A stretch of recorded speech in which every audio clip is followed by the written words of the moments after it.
Hello, welcome to Fahrenheit Performance Podcast, episode number 61. Today we have Choo Ling Er. Everyone knows you as Ling.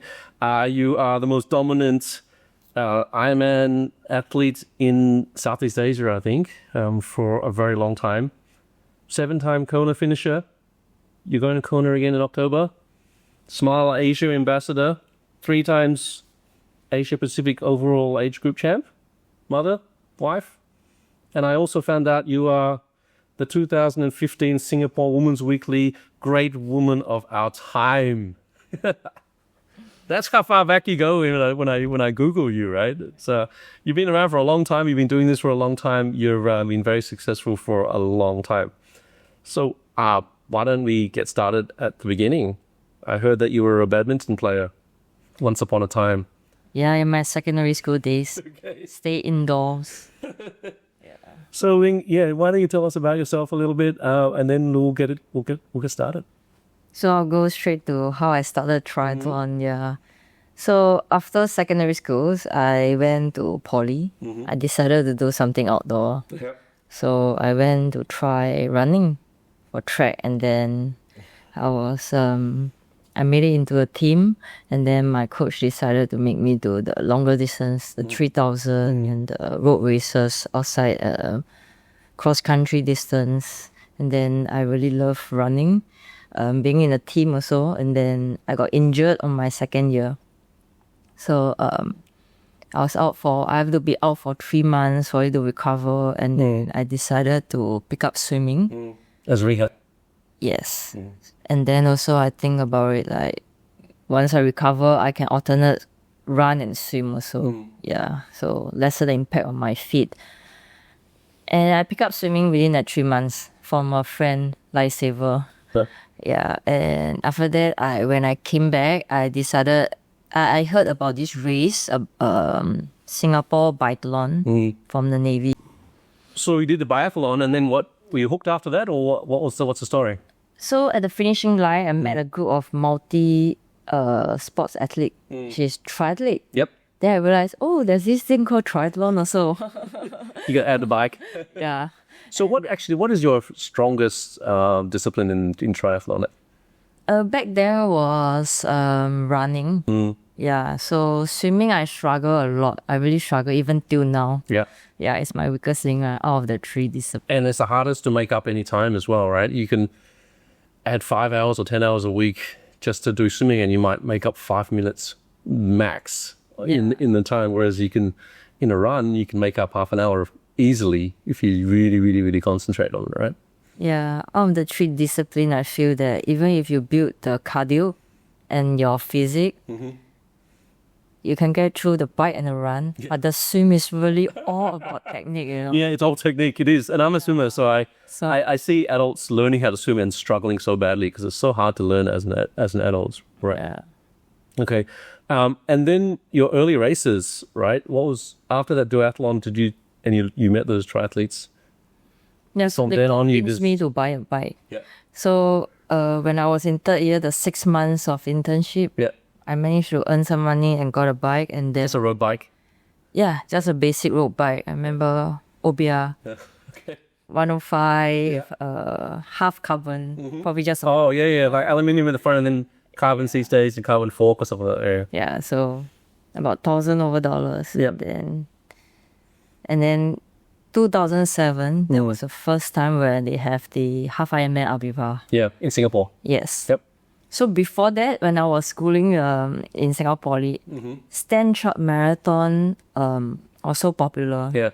Everyone who does it will wear the finisher tee and walk around the school. Yeah. So when the half Ironman arrived in Singapore, all the duathlete, because back then they had like NUS, NTU duathlon. All the duathlete was like, oh my god, if we finish it, we can wear the finisher tee and walk around the school campus. I'm like, oh okay, so I signed up. Yeah. And then I signed up for the OSIM Tri, which is supposed to be before a half Ironman. And then on the race day, they canceled the race because there was Cat 1 lightning. Oh, okay. And then so I didn't do an Olympic. It's so sad that both of those races don't even exist anymore, you know? Yeah. And then I was reading you got hit by a car. 2009? Yeah. Is that correct? Yeah. What happened? You just riding along and then you got sideswiped or hit? Or do you even remember? It was a weekday morning, 6 a.m. I was riding down Marymount to Longhouse. So after the big junction traffic light, doesn't cross the SPC. Yep. So the car was coming out from a steep road, then he didn't see me. And then hit me on my left, Yep. broke my femur, and the top tube actually snapped and went into my knee. Oh, wow. So the bike... I snapped with my femur. Yeah. Okay. Top tube. And then my leg, because it was click-on, I landed on my right side. So I torn out my right ankle ligaments. Wow. Yeah. And that was 2009. So how long did it take to fully recover from that black... About 7 broken femur? months. There's no weight bearing, obviously, right? So is that your wheelchair bound? Wheelchair, a walker, crutches for 7 months. So obviously no racing, right? So it's not even... What did you do for exercise back then? Were you even allowed in the pool to walk around in the pool or anything? Because of my right ankle, I was on the air cast for 3 months. Oh, jeez. Okay. And then no weight bearing on. Yeah. On the other side. Yeah, so I can only use this leg with the air cast and be really careful with it. But the wounds took about 3 months, exactly 3 months to Did they put a titanium rod in there or anything? Or So they were supposed to put a titanium rod inside, so I can have about 30 or 40% weight on it. Yeah. But because my bone is Asian bone, very narrow, okay. so they have to cut open and put a plate with 10 screws. Oh, jeez. So because of that, I cannot put any weight on it until at least 4 or 5 months. Yeah. And then 4 or 5 months later, what do you do from there? Do you just start going for walks, or how do you I started swimming. Yeah. Yeah, 3 months after all the wounds and all that all healed up. I started swimming 3 months. I remember I'll use the walker or crutches and sit on the pool chair and then put it on the side or sit on the floor and slowly get into the pool. Yeah, it's like... Did you have like a disability sticker for your car or something? That seems like you were like basically handicapped, right? Yeah, I cannot even press on the accelerator. So my family taking turns to send me to the pool. Yeah, almost every day, because my life basically paused for that 7 months till I can walk. Yeah. So then it's not that you were back racing after 7 months. You were after 7 months. Then you could start your getting back to normal life, right? How long did it take to go for your first run or to get back into some sort of shape? So actually, the week before my 7-month review, I went to sign up Kapas Marathon. Okay. You didn't even know what the review was going to say. Because it's a swimathon. I crawl in the ocean and start the swim. Yeah. So it's 1 week after that. So the doctor at 7 months, they cleared me. Okay, I can walk. So the week after, I went for the swimathon. Nice. So have you heard of the race? No. Yeah. So Kapas Marathon is still around. Yeah. It's a swimathon. So the day before, you take a boat from a jetty to Kapas Marathon Island. They stay there for a night. The day after, right, the race morning, You swim back? You pass all your gears to the organizer. It will be shipped back. Then you swim the 6.5 km back to the main island, Malaysia. That sounds like the Rottnest Island swim. So off in Perth, right?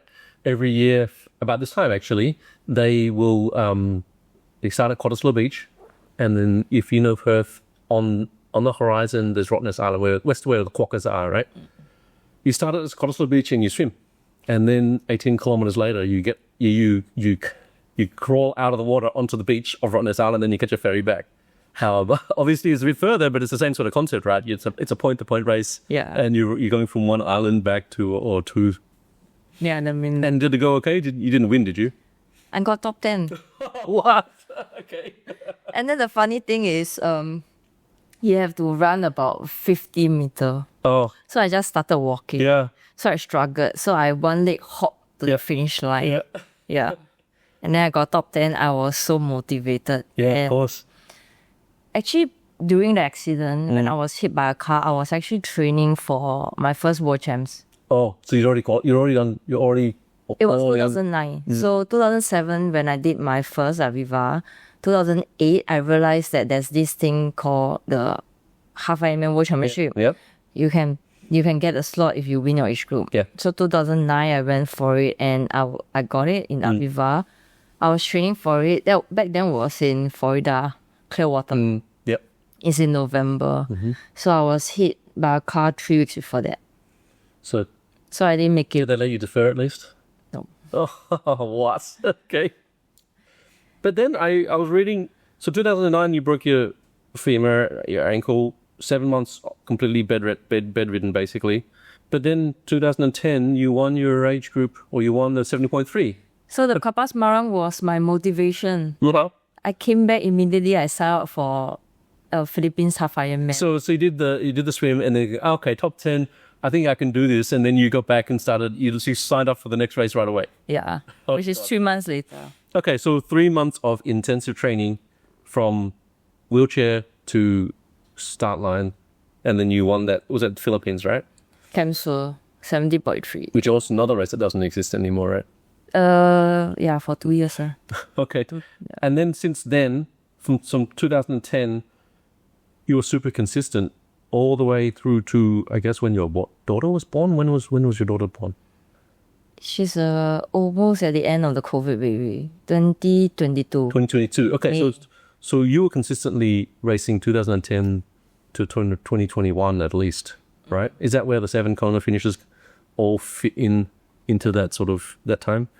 And then you get pregnant, you have a baby, 2021, and then you also have another car crash, or you don't have a car crash, another car hits you, 2023, where you're sort of not bedridden, but you fractured your spine or something. Is what I read, right? Yeah. So, what is this about you coming back from injuries? It just seems like a tough. You've taken a tough path. That's all I see here. It's like, because coming back from having a baby it's not easy. You don't just jump back on the bike and run and you're back to normal, right? It's your body's wrecked and it takes a lot of time. How long did it take you to come back after having your daughter? I did the first race, long distance trifecta, 3 months after that. Okay, so then when did you start running? Don't tell me you ran from the hospital home. No, I started running probably 6 weeks. Okay. So yeah, and then Do you think that was about enough time for you, or was it you should have taken more time off? I did C-sec because of my accident 2009. I broke my tailbone, so I couldn't do natural birth. Yeah. Okay. So from the start, I know already. Yeah. So I scheduled a C-sec, and because of that, I could go on my bike actually. 2 weeks after giving birth. Okay. So I was on trainer. But you're basically, they cut your abs and then they take the baby out and they sew you back together, right? So it's not as easy as it sounds. So the thing is, the femur. Yeah. When I fractured my femur, it's more painful than the C-sec. Oh, okay. So actually, 8 hours after the C-sec, the doctor actually came and reviewed me in the morning. Said, if you can get out of the bed, you can go and shower. Yeah. So I literally got out of my bed and went to shower, and he and the nurse was shocked. Yeah.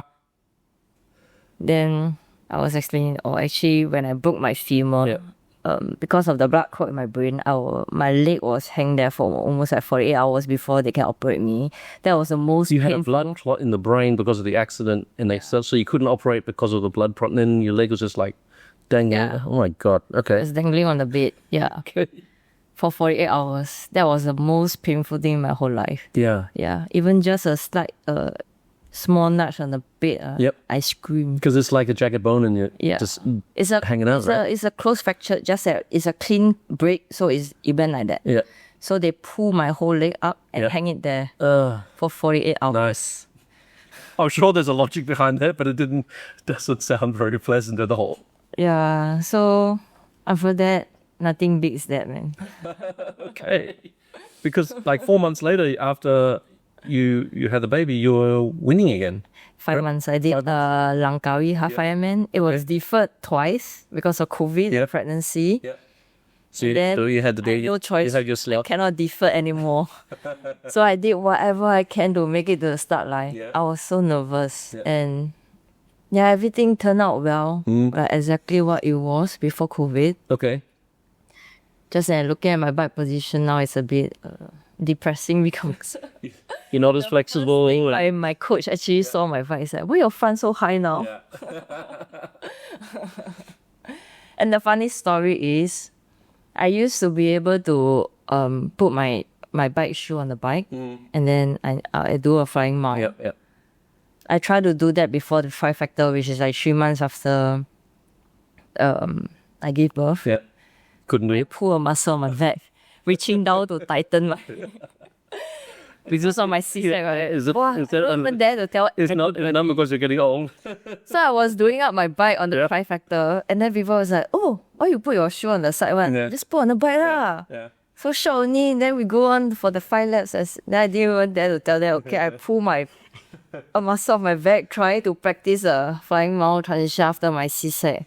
With the longer distances, the flying mount doesn't really make that much of a difference. It's Yes, it maybe the Olympic distance or sprint distance it makes a big difference, but an extra 5 seconds or 10 seconds to put your shoes on, you're not on you never finish within 5 seconds or 10 seconds of the next place finisher anyway, right? Yeah, but now I could be there. Yeah. Like if so you're it's, back. So you're yeah. back to normal. It builds the confidence. Yeah, of course. And then like course like Disaru, when the swim to the bike start is almost like 800 meter. Yeah. It's definitely better to do the flying mount. Yeah. You don't want to be running with your cleats also. Yeah. Yeah. And you don't want to be sitting at the dismount line putting your shoes on anyway. So after all these races, right? I don't even know how many 70.3s you've done. Full Ironman or 70.3 or something in between. What's your favorite? Have you done T-100? I'm assuming you've done. I did the Singapore one, the first year. Yep. Okay. So what's your favorite distance out of all those three? I enjoy 70.3 Yeah. because I can tour after that in the location after the race and day Yeah. after. Also, after an Ironman, you just got no energy. You're done. Depends. If it's hot like Langkawi, wow, it takes me a few days. Yeah. Especially the GI issue. Yeah. Yeah. And then if it's a nice weather like WA or Taupo and all that, okay, I could really walk the next day lah. So Yeah. depends on the location also. Yeah, but my coach always tell me that I do better in the long distance for Ironman. Full Ironman, is it? Yeah. I guess your marathon must be pretty strong then, right? I am a strong biker, Okay. so my run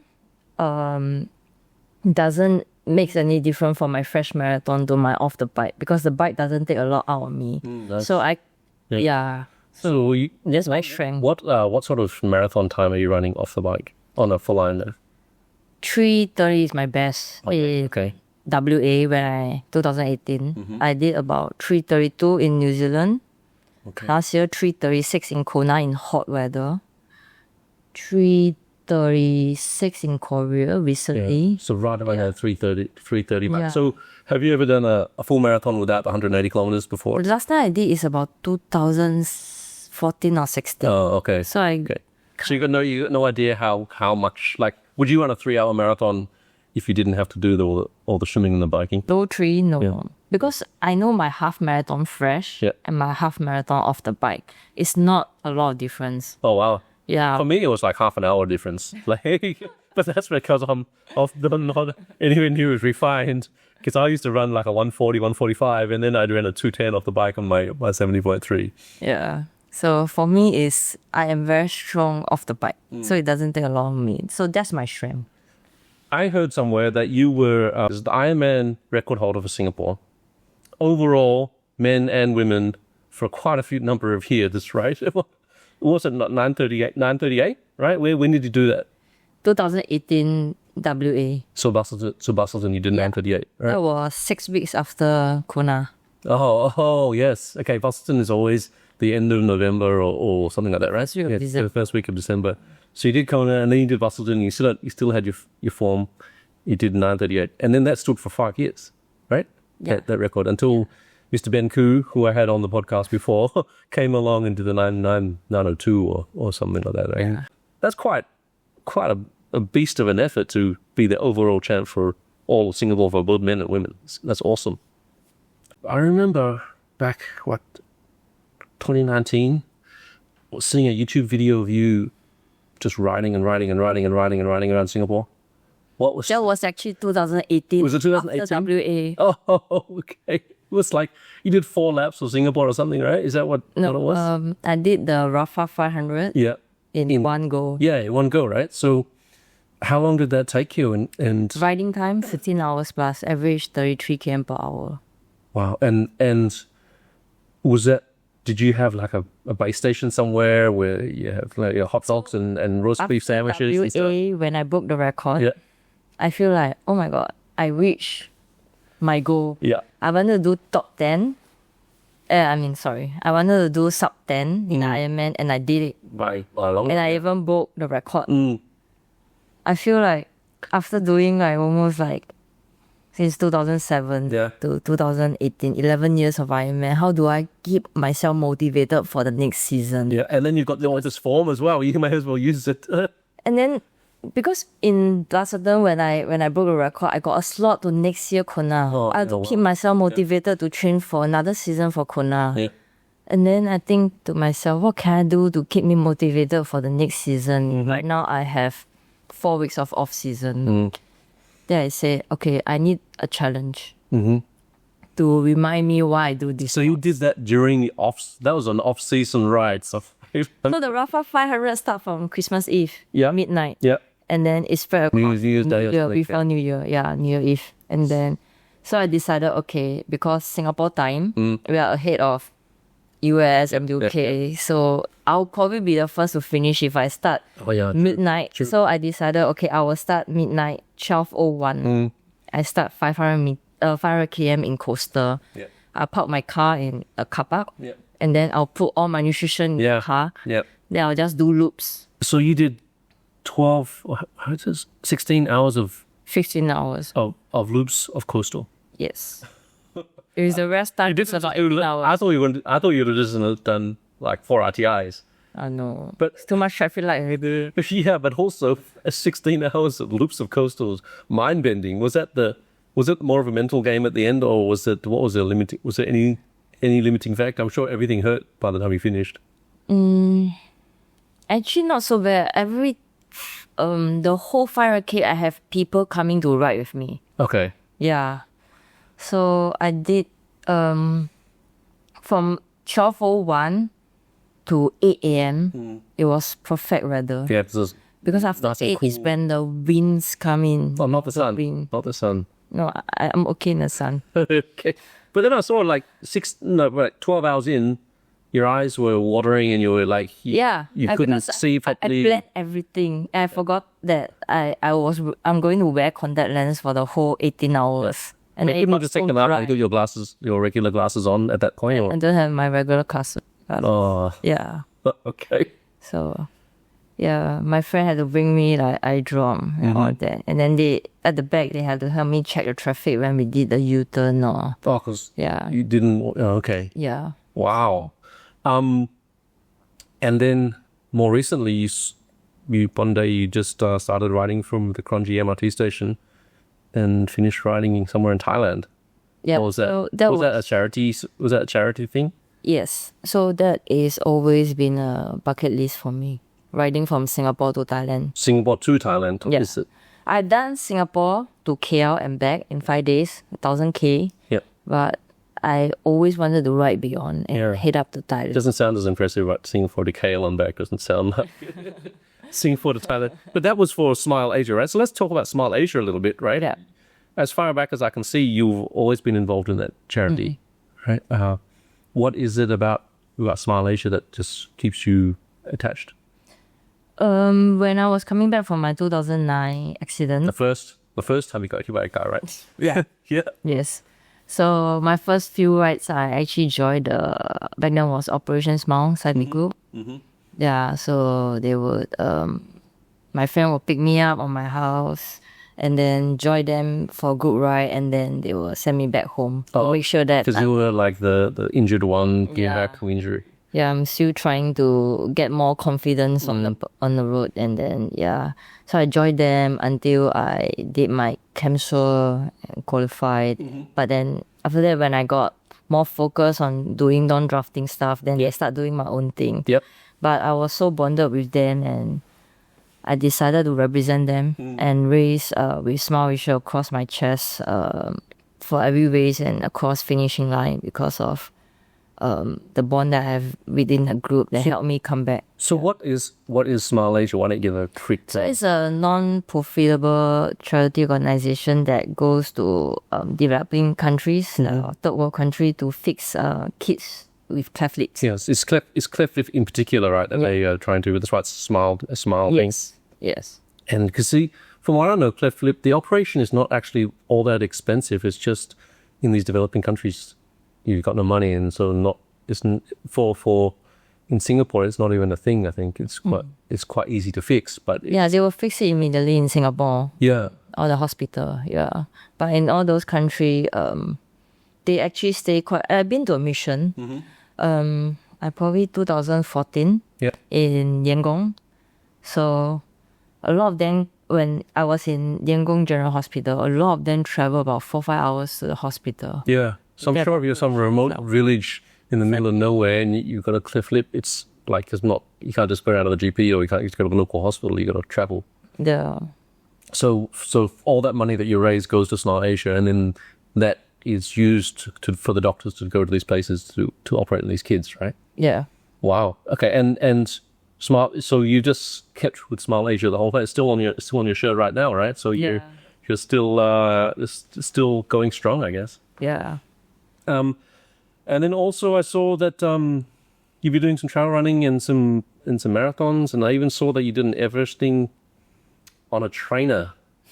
It's like what possessed you to spend 12 hours on a trainer? I like to do all this challenge where you really, really hurt yourself. Yep. Then you will think back, why do you do these sports in the first place? Yeah.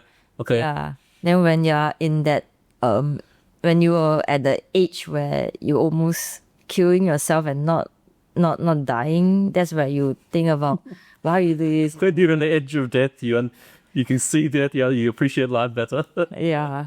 You appreciate everything you have. Don't take things for granted. You can swim, bike, run, and all that. Because like the race actually should be the prize, right? The training is the hard part, right? You punish yourself. You wake up at 5 in, 6 in, day in, day out, and then by the time they get to the race, if you're not ready, or if you are ready, it's great. If you're not ready, it's punishment, right? So a lot of times, like marathon running and stuff, the actual race is not hard. It's all the training that you got to put into to get there, right? Yeah. So it's the same thing when I came back from the 5 days of riding to Thailand. Everyone asked me, "Oh my God, is it hard?" Yeah. Then I said, actually, the riding part is not difficult. I mean, I enjoy doing endurance riding. 1,000 is just 200 kilometers a day, right? It's the logistic that Did you have a support van that would pick up your stuff and drive ahead of you? So we rented a car from JB. It wasn't just you, right? You were with somebody else. So Ellen and my dad was there. Okay. So my friend Zalika, who's a Kenyan ambassador who based in Malaysia, she met me across the border at the south part of JB. Okay. Then she ride with me all the way up. Yeah. So her husband was in the support crew also. Okay, so they would scout ahead. They would go ahead. You get go in the hotel, check in the hotel. You guys rock up. You can have a shower and stuff, and then the next morning, bikes are ready. You do the same thing. They would be close enough to, if you get a flat tire or something, to help you out. Yeah, we didn't have any flat tires. Oh, nice. So I did so lucky. Tubeless or tubes? I don't know actually.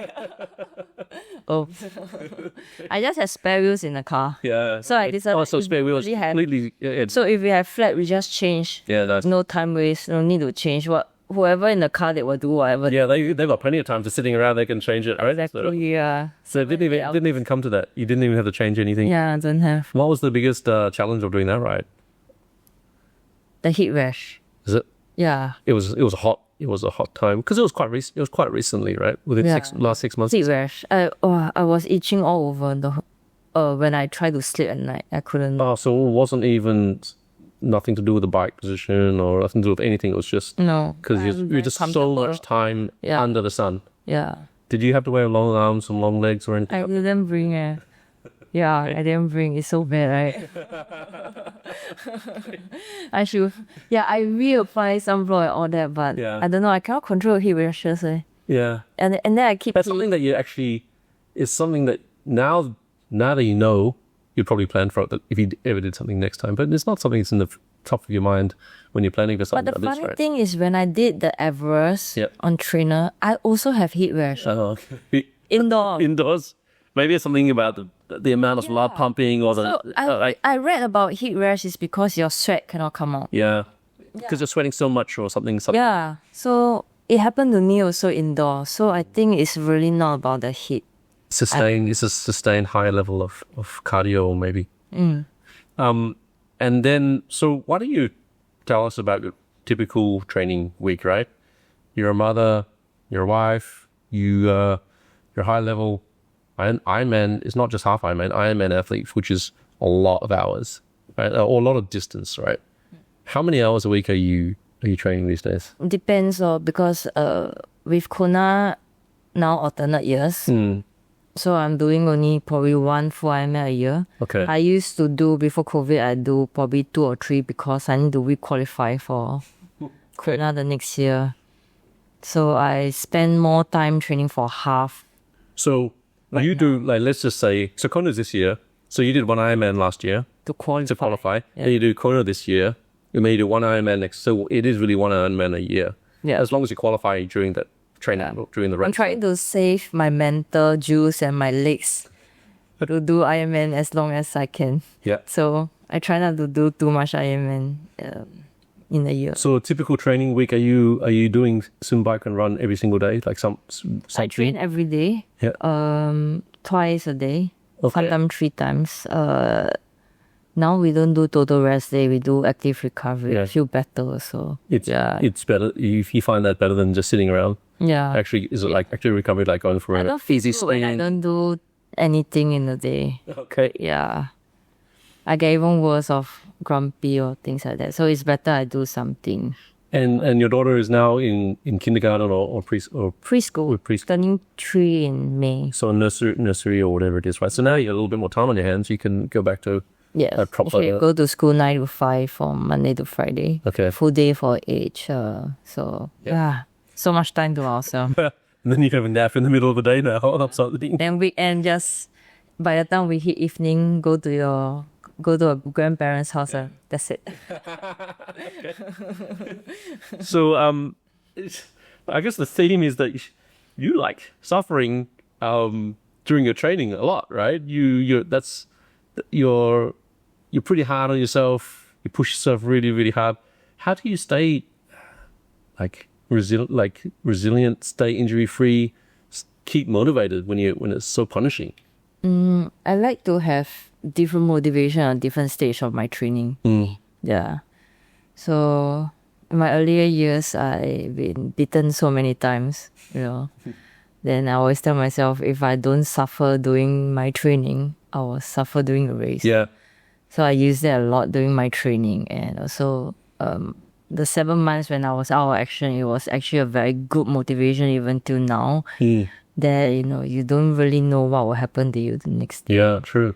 So even if how tired you are, you still get out in the morning to do a swim, bike, run. Yep.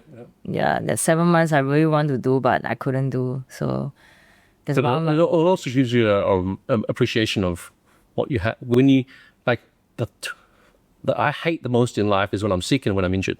Because you know what you're capable of, but then at that point, you can't do it, right? And it's very frustrating knowing that you could do something and then now you can't do it, right?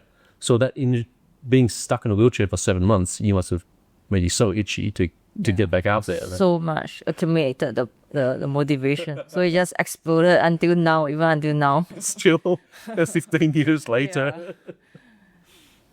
And then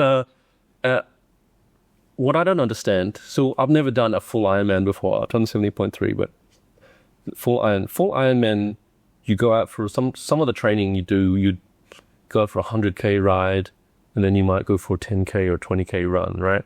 So that would be 100K ride, let's say 30K an hour, 3 hours plus, 10K, 20K, or the 2 hours, 5 hours of training block in a single day, and it's not even a race, right? It just seems, and I'm sure you don't have 10 other mates that are doing the same thing at the same time with you. You're just probably doing it by yourself. To me, it seems like a very lonely sport. Like the race itself is people cheering and everything, but what people don't realize is the time behind the scenes when you're getting ready for it. How do you tackle that? Do you have any techniques? Do you listen to music or podcasts when you're out there? Music is a very good tool. Yeah. I listen to music for all my training, even my swim training. Okay. Yeah. During COVID, I actually teach spinning for 3 years. Okay. Yeah. Yep. And we write to the music. The music, the beat is according to our cadence. Yep. So I have a playlist. Are you the sort of spinning instructor that, like when I used to do spinning, and I'm a cyclist, right? So I would match the cadence to the beat, and then the music would slow down, and then you really put really, really high resistance. But now I walk past spin classes in the gym, and everyone's like jumping up and down, they put the weights. It doesn't seem like cycling at all to me, right? So that is rhythm classes. So is it? Yeah. So all this movement distract you from being tired. Yeah. Okay. So those are rhythm, but I teach a rope class. Yeah. So we have power meter, we do. That's the sort of like spin class I like, because it feels more like a real ride. Yes. It's like no one is going at 200 cadence out in the real road. The road, right? Yeah. And then so you're cycling. Are you mostly cycling indoors or are you mostly outdoors? I try to go outdoor as much as I can. Okay. Yeah, because I need the wind factor or the road feel, the bike handling skill, but where I still spend like 1 or 2 sessions indoor. Okay. That's where you can really whack and go very hard without focusing on the traffic and all that. If you have a particular workout to do, the indoors is hard to beat, right? Like if you doing indoors something, you don't have to worry about traffic lights, don't worry about and so on a Saturday morning, if it's raining, will you just transfer to the trainer? Yeah, I will. Okay. Suddenly, How does it sound like you miss a single workout ever in the history of life? Okay, so quickly, tips for people that are new to the sport. Like, what was something that you would have liked to have known 15 years ago? Really enjoy. You have to enjoy the first race, because after that you'll be chasing your personal best. Yeah. And it's not always about beating your personal best, right? Because when you first start, you might, for the first 5 races, you might get better and better and better. But now you've done the 9:38 at Bustleton, right? Every single race is not about trying to beat that record, right? You have a goal. Yeah. Because every single race is different layout and elevation. If you're racing in Southeast Asia, obviously you're not chasing timing. Yeah. It's hot, it's hilly, it's humid, it's boring. Yeah. Yeah, I mean, I've done Langkawi 3 times already. Yeah. If I'm going there, it's purely for the slot. Yeah, I don't look at timing. And then so to get a slot, it's not the fastest time, it's the first person across the finish line, right? Yeah. So it's like a lot of people chase that PB, but they don't realize actually you just have to win the race to get the slot. If I'm going to chase for timing, I'll definitely look for places for it like Europe or Australia. Yeah. Okay. So you think enjoying the race or enjoy the training is more important? Do you get more motivated by? I feel that enjoying the training will be that's what I do lah. Because through training, I build confidence. Yeah. The better you do, the more I complete and get my training perfect, the more confident I am.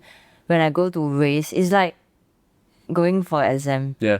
No, the more you study, the more you go in the exam room, you feel more confidence and relax and all that.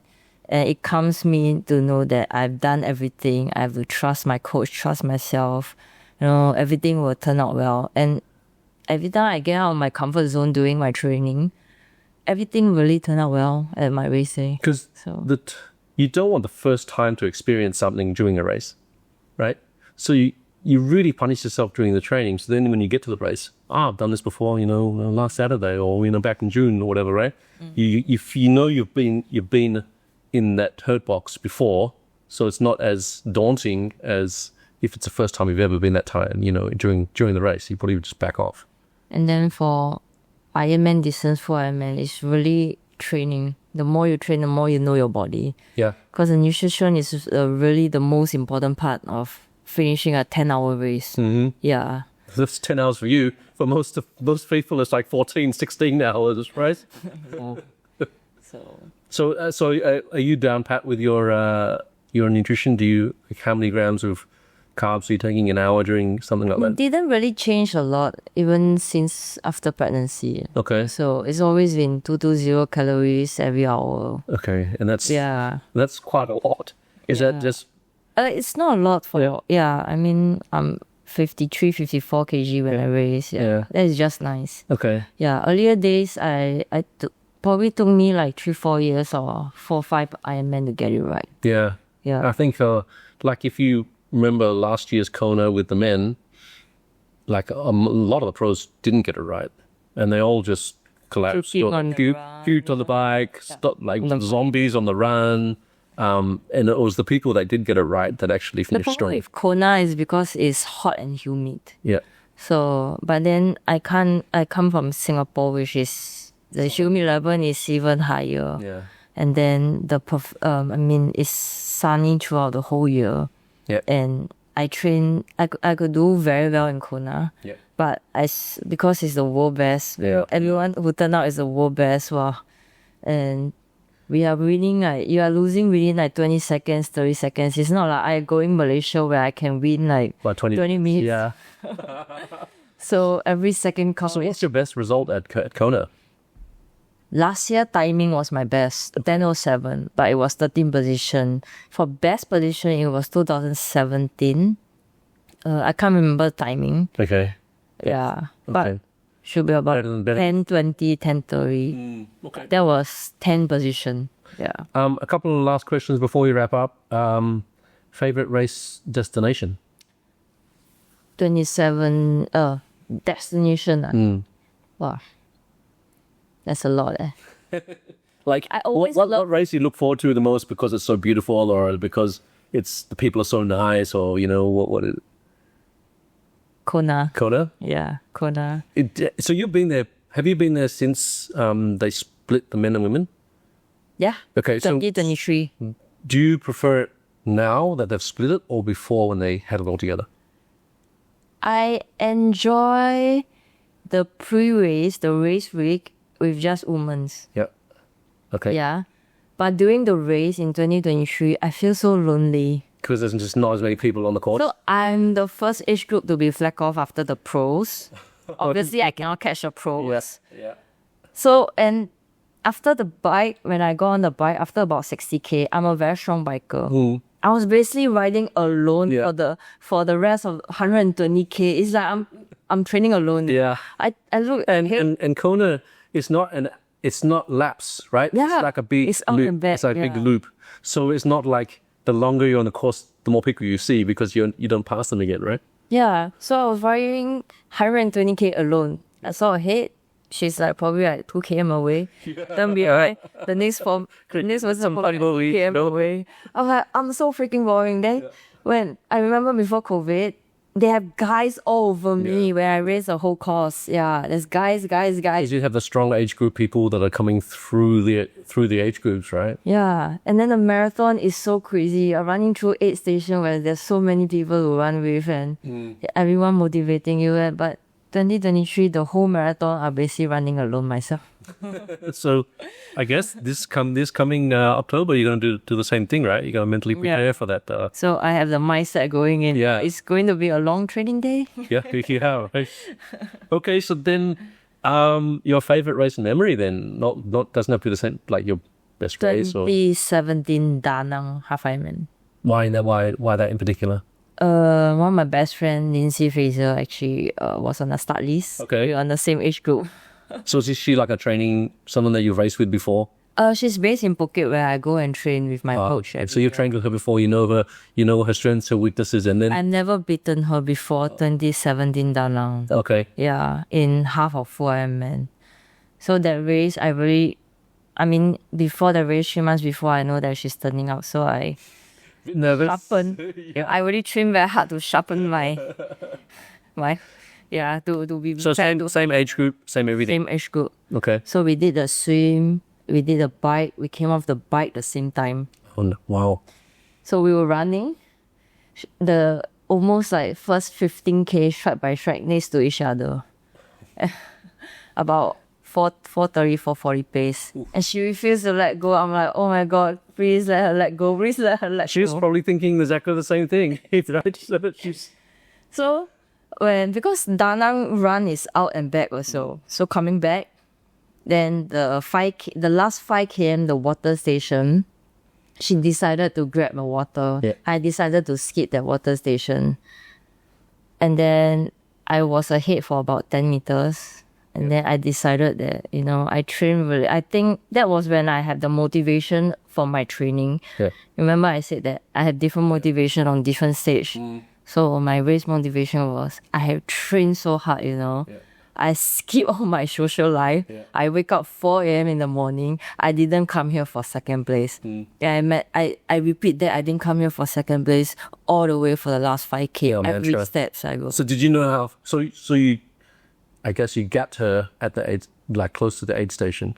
Did you know that she was how far behind you was? So you just kept running, keep running. I keep running. When did you know you actually had a gap on her? I'm assuming that you won that race, right? Yes. Okay, so when did you realize that you had a gap? I didn't hear her footstep. So she's quite a heavy runner. Okay. Yeah. So that in Da Nang we finished we had to run back from the run road, the coaster, turn left, a good stretch of 300 meters and turn right. That was when I finally turned. I saw nobody for the 300 meters. Oh, okay. So then I turned right to the right red carpet and I ran to the finish. So it's so from 5Ks to go until the finish line, you did actually had no idea she was 5, 10, 20, 100 meters, 200 meters behind you. Just I don't. Kept going. Yeah. I just kept running to the Hyatt hotel where the finishing line is. You want to be the bridesmaid, want to be the bride. Yeah. Okay. So, for the longest time, I thought that your Instagram was trilingual. I don't know why, but it's not. It's Ling Ultra Gal. Yeah. I have no idea why I just read it the other way. But if people want to get a hold of you, it's Ling Ultra Gal with a G-A-L, right? Okay. So what next? Are you just still the same? Gonna keep focusing on Ironman 70.3s, or are you gonna pivot away and do So I got the slot to the World Championship Kona this year, so everything will actually schedule around Kona Ironman. That will be my focus. Race. Yep. Yeah. So are you doing any races as training races for that race? I'll still do about 3 or 4 half Ironman just to keep my AWA goal. Oh, okay. Priority. Yeah. Disaru. Yeah, I enjoy racing there. I won there twice already. That's like Singapore's whole race these days, right? It's so easy to get there. You don't need to pay for flight. You just need to pay for hotel and everything. Put your stuff in the car and drive over, right? Yeah. And then, I'm racing Geelong in 4 weeks' time. The 4 weeks time? I've never been to Melbourne, so I thought I'd go there. 4 weeks' time, it should still be warm enough. Melbourne can get pretty cold, but I think in March it will still be quite warm. Yeah.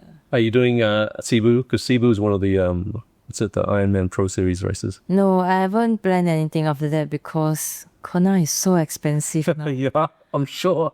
Oh my God, yeah. So from June onwards, I think I'll just be a caveman and just train for Kona. Well, that's what you kind of have to do anyway, right? You got to be single-minded and just focus on that one event. Yeah, because I feel like, you need to taper and then recover and then build up again. Might as well just train June, July, August, September and straight to Kona. I don't know. Yeah. Maybe there's a race invitation for me, I'll go. But right now I have nothing planned from June to Kona. And then end of the year races like Bustleton or anything like that? No. So then 2026 and beyond, what are you What are you going to focus on? My hope is to get my top 5 in Kona first, age group this year. If not, I'll still try and get it in 2 years' time. So top 5 in Kona, what sort of time would you have to get? I don't know. So it depends on the wind. Yep. Last year we don't have wind. I do a 5:07. I'm 13. Back then in 2017, if I do a 5:07, I'd probably be like top 8. Yeah. So it really depends on the day. Yeah, depends on the day and who turn up on the day itself, on your age group also. And top 5 is podium already in Kona. Okay, so they extend the podium one step on either side, I guess. Yeah, but this world best. Yeah, I know that. World best. So, like I say, it's like you within 20 seconds you have 2 person ahead of you. Yeah, that's stressful. Okay, Ling, it's been a pleasure. Thank you so much for coming in. Oh, I would cool. I would say let's go for a ride sometime, but I think you just dropped me. Okay, thank you so much.